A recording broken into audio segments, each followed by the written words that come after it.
রফতানি উন্নয়ন ব্যুরো সাম্প্রতিক একটি নিয়োগ বিজ্ঞপ্তি প্রকাশ করেছে। সেটি আমি A to Z দেখানোর চেষ্টা করব। সঙ্গে থাকার জন্য সবাইকে অনুরোধ রইল।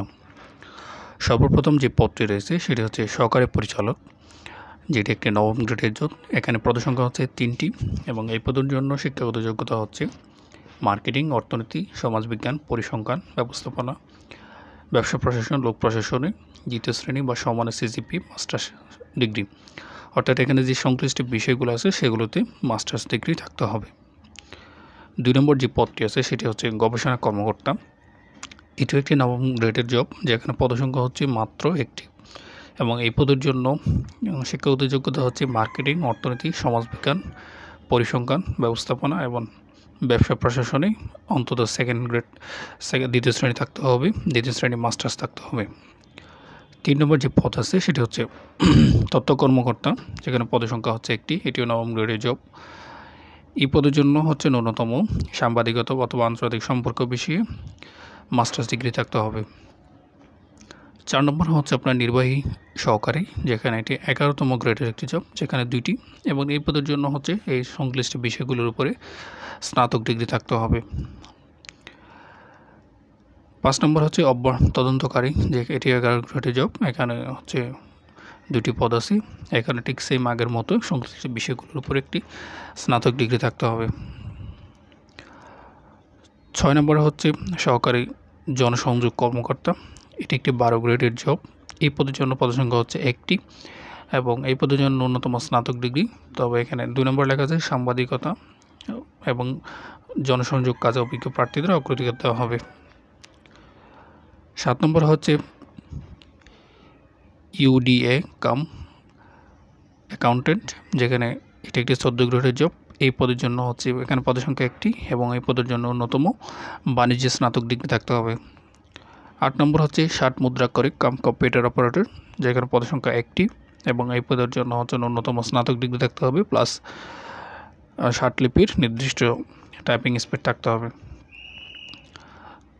9 নম্বর হচ্ছে অভ্যর্থনাকারী, যেখানে পদসংখ্যা হচ্ছে 1টি। এই পদের জন্য হচ্ছে ন্যূনতম শিক্ষাগত যোগ্যতা হচ্ছে স্নাতক ডিগ্রি, তবে এখানে কোনো শর্ত বা হচ্ছে কম্পিউটার টাইপিং স্পিড কিছু নেই। এটা একটি 14 গ্রেডের জব। 14 নম্বর হচ্ছে লাইব্রেরিয়ান, যেখানে পদসংখ্যা হচ্ছে 1টি এবং এই পদের জন্য ন্যূনতম গ্রন্থকার বিজ্ঞানে ডিপ্লোমা বা স্নাতক ডিগ্রি থাকতে হবে। 11 নম্বর হচ্ছে নিম্নমান সহকারী কাম কম্পিউটার মুদ্রাক্ষরিক, যেখানে পদসংখ্যা হচ্ছে 14টি এবং এখানে বয়সসীমা হচ্ছে 32 এবং এই পদের জন্য ন্যূনতম হচ্ছে আপনাকে উচ্চ মাধ্যমিক সার্টিফিকেট অথবা ACC পাস করলে হবে এবং এই পদের জন্য হচ্ছে টাইপিং স্পিড বাংলা 20, ইংরেজি 20 প্রতি মিনিটে। এরপর হচ্ছে 12 নম্বর গাড়ি চালক, যেখানে পদসংখ্যা 2টি। 13 নম্বর হচ্ছে অফিস সহায়ক, যেখানে পদসংখ্যা 60টি এবং 14 নম্বর হচ্ছে অফিস সহকারী কাম নিরাপত্তা প্রহরী, যেখানে পদসংখ্যা হচ্ছে 60টি।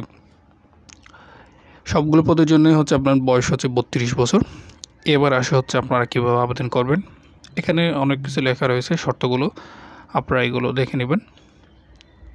এখানে যে 10 নম্বর যে শর্তটি রয়েছে সেই শর্তটি এখানে দেখুন। এখানে একটি ওয়েবসাইটের নাম রয়েছে epb.teletalk.com.bd। এই ওয়েবসাইটে ঢুকে আপনারা আপনাদের প্রয়োজনীয় ইনফরমেশন দিয়ে আবেদন প্রক্রিয়া সম্পন্ন করতে পারেন।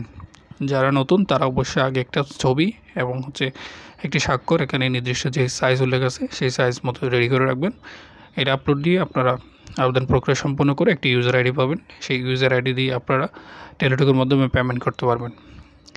আবেদনের শেষ সীমা হচ্ছে 22/5/2025 এর মধ্যে আবেদন করতে হবে এবং আবেদনের জন্য প্রয়োজনীয় আপনারা কোন পদের জন্য কত টাকা ফি, এখানে ডিটেলসে সব কিছু রয়েছে। আর কীভাবে SMS করবেন, পেমেন্ট করবেন টেলিটকের মাধ্যমে, সেই নমুনাগুলো এখানে রয়েছে এবং প্রবেশপত্র ডাউনলোডের জন্য কোন সাইট থেকে করবেন সেগুলো রয়েছে।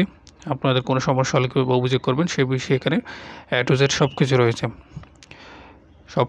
এখানে আপনারা চাইলে দেখে নিতে পারেন। আমি শেষ থেকে আরও একবার দেখাচ্ছি এই পেজটা।